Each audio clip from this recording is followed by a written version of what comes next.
All right, so Francisco Lindor, this guy has been on fire lately. He's had a really nice season. And, prior to his call-up, all we heard is, well, he's not ready. We got to be patient with him. He comes up, he instantly goes second in the lineup, and he hasn't looked back since then. Did they hold Lindor back a little bit too long?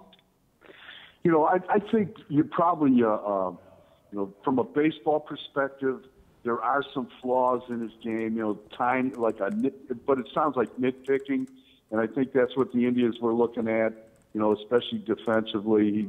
There's some things he still doesn't do, exactly perfect. But this kid is, like you said, he's played very, very well. And the impressive thing is he's getting better. Francona was saying the other day, the league has had a month to adjust to him, or more than a month, and he's adjusting to the way they're adjusting. And you just see him. He's a pleasure to watch, and it reminds me of when the Indians were cranking out all those very, very good players, with Tomey and Manny Ramirez, and those guys were coming up to the farm system, and this kid looks like he looks like he's legit. So if he's legit and you have that position solidified at shortstop, and obviously you've got second base solidified with Jason Kipnis, where do we stand on third base? Has Giovanni Urshela shown you enough? Has he shown the Indians enough to be the guy, pencil him in at the start of 2016, Hoynes? We certainly, defensively he has. Offensively, for me, speaking for me, no, he hasn't. Okay. I think, you don't necessarily, in today's game, you don't necessarily need, a guy that's going to hit 30 home runs playing third base anymore. The Indians haven't had that guy since, maybe Matt Williams or Travis Tryman. But you need somebody that's going to drive the ball. And I just haven't seen that from him on a consistent basis. And I don't know, I know he's had some injuries. He had the knee injury in winter ball. He had the back injury that held him back in spring training and early in the season at Columbus. And I don't know if we're seeing, the real deal here, the real product that Gio can be. I think, you give him props for his defense, give him props for coming up and holding his own, defending himself at the big league level. But is he the third baseman of the future? I still have a question. Hoynes, a guy that used to be the third baseman of the future, Lonnie Chisenhall, has come back up, and he's actually played pretty well. Is something different in Lonnie this time around? And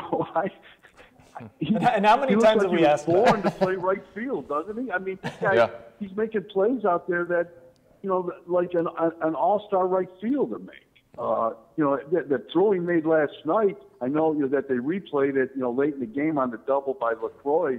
I mean, that was a great throw. He was safe, but, that was on the fly. He's got, the Indians have been saying he's got such a quick release. He's still got an infielder's release, but he's got the arm to carry it into the infield. And, he's played very, very well out there. My question again is, he's a corner outfielder. They're using him in a platoon situation. He's hitting 380 since he got recalled. But what do you want from a corner outfielder? You want production, right? You want power, right? Is he that guy, or do you have to platoon him with somebody? And but either way, I think this Lonnie has put himself in the picture for next year. Whereas when he got sent down, him and Jose Ramirez got sent down to Columbus, I thought he was done. I thought this was a change of scenery guy that needed to be dealt. But hey, he's back, and I think he can help this team. Now, you mentioned that you don't think the Indians can grab one of those two wild card spots, and that's fine, Hoynes. But at this point of the season, with the Indians having, a little less than 40 games to go before the end of this thing, what would you say would be a goal for this team that would make them feel like they accomplished something? Maybe they didn't get to the playoffs, maybe they didn't win the AL Central, but something for them to strive for. I think, obviously a winning season. To end it with a winning record, I think that's important. And I think it's achievable. They definitely have a shot at it. You know, and in doing so, do they get closer to maybe they get closer to the postseason? You know, I don't know, but you know, I think that's probably a goal you shoot for. You're 60 and 66 right now. Kind of, you know, they're kind of, you know, right in the Detroit, the Indians, and the White Sox are kind of flipping, you know, fourth, fifth, and third, fourth, and fifth place back and forth. But they could do. I think if they could, you know, just finish with the winning record, I think that's a pretty good from all that has happened, from them, you know, kind of raising the white flag by trading, you know, all their veteran guys. I think that would be quite an accomplishment. Hoynes, Carlos Carrasco goes to the DL. Cody Anderson back up. Anything to be worried about with Carrasco? You know, the Indians keep saying no. You know, I asked Francona yesterday, you know, is this guy done for the year? Is he going to start again? Because I think if it was a serious injury, you wouldn't even risk bringing him back and starting a season where, you know, you've already kind of, you know, admittedly the front office has said, you know, okay, we're out of this thing. They kind of raised their hands. And if you're not playing meaningful games in September when he comes back, why risk it? Let him rest up. He's had a great season. You know, he's done a lot more than you thought he'd do. So just rest him. But you know, Francona's response was, you know, he's definitely going to pitch again. So, you know, I don't think it's a serious injury. I think they're just being cautious with him. I think they were being cautious with Cody Anderson as well. So, you know, I you know, just from the outside looking in, I don't think it's a serious injury. All right, Paul Hoynes, our Indians beat reporter, joining us. Hoynesy, thanks for the time. Thanks, guys. All right, 5 games. Come on. No, don't do it. Don't Indians, do it to yourself. Indians fever. I agree. Be a believer. I agree with Hoynesy. If they get to 500, Dan, somehow, some way, if they get to 500, then I'll start following in line with you on that. All right. Because it's true. It's not the NBA Eastern Conference. Right. You got to at least have a winning record. You got to get the steps first. So the next step for them, for me to start to be a believer, is the 500 record. All right. And the other thing is, every team in front of them is just so much better than them. Like, yeah. I'm supposed to believe that they're going to overtake Texas? I'm supposed to believe that they're going to overtake the Baltimore Orioles? I've seen all of them play. And we've seen it before with guys like Abraham Almonte and guys like that who come up, get off to really good starts. But ultimately, a lot of these guys are who they are. Yeah. They're prospects. Right. They can't all be Francisco Lindor. All right, let's talk Ohio State Buckeyes. We'll bring in part of our Ohio State reporting team, our beat reporter, Doug Lesmerises. Doug, how are you? I'm good, guys. How are you doing? Doing well. And Doug, let's start with the poll. Ohio State a unanimous #1. It's not a surprise they're #1, but were you surprised that everybody had them at #1? It's never been done before, but I guess I really wasn't that surprised. You know, this was the year that everyone was targeting for this team to be good. They're the defending national champions. They have basically every important piece back, including 2 quarterbacks. So, you know, you could make a case for TCU, I guess, but not as much of a one as you could make for Ohio State. So as crazy as it sounds, it's never been done, but I think it makes sense that they're the unanimous #1. Are you surprised Alabama was not #2, Doug, to start things? No, you know, they've got to find a quarterback. Roy Boykin's back at TCU. I think, you know, a lot of times in the preseason, a returning quarterback is a big deal. You know, and in the SEC, when their media down there voted, Auburn was picked to win the SEC. So Yeah. I don't even think Alabama is necessarily the overwhelming favorite in its division and in that conference. So I wasn't surprised. All right, Doug, of course, the bad news for Ohio State, Noah Brown, his season is over. What were the expectations for Brown? Pretty high, I think. Second-year guy, physically fit the part, lots of good things you heard about him during the preseason, and they're definitely looking for another receiver, especially with the guys who were suspended for the Virginia Tech game. And it seemed like he was the most likely candidate. I think he probably very well may have started against Virginia Tech. So I just put up a story. You know, they have 10 receiver options for the Virginia Tech game. Then once those other guys are back, they'll have 13 receiver options. So they're okay. but they are very inexperienced for that first game, and so I think it will matter a little bit at least for the opener. Who do you think is the guy from Ohio State's roster that has the best chance to slide into that spot or make a difference at the beginning of the season, Doug? You know, for that first game, this is kind of crazy. Michael Thomas is their number one receiver, clearly, and then Curtis Samuel's a guy who was a running back last year. They moved him more to a slot receiver this year. The other 8 guys who are options have never caught a ball in college. So that includes Braxton Miller. But I think James Clark is a guy who has been getting some reps. He's a third-year guy, has been hurt his first 2 years, was a speed guy, opened some eyes a little bit as a true freshman before he broke a bone in his leg. So I think he could be that guy in the first game. But I think once you get past the opener, a guy like Jalen Marshall is going to emerge even more. And I think if you get into a situation where, you know, from the second game on, if you're playing Michael Thomas, Jalen Marshall, Braxton Miller, and Curtis Samuel as your 4 main guys, I think they'll be fine. Doug, how is Braxton Miller's conversion going? What have you heard from people? It's Pryor-esque, I think. He's got a hamstring injury? Oh, no. He does. Urban Meyer even brought up Terrell Pryor in discussing Braxton Miller. And it's not coincidental, and I think it's a reminder to people that both these guys are supreme athletes. They showed that athleticism at quarterback. They're excellent players. You do not snap your fingers and change position and have it go without a hitch. So they haven't called it a pulled hamstring. They've called it tight hamstring. He is still in the no contact jersey at practice. I think just being careful with the shoulder. You know, he's out there. He is out there now practicing.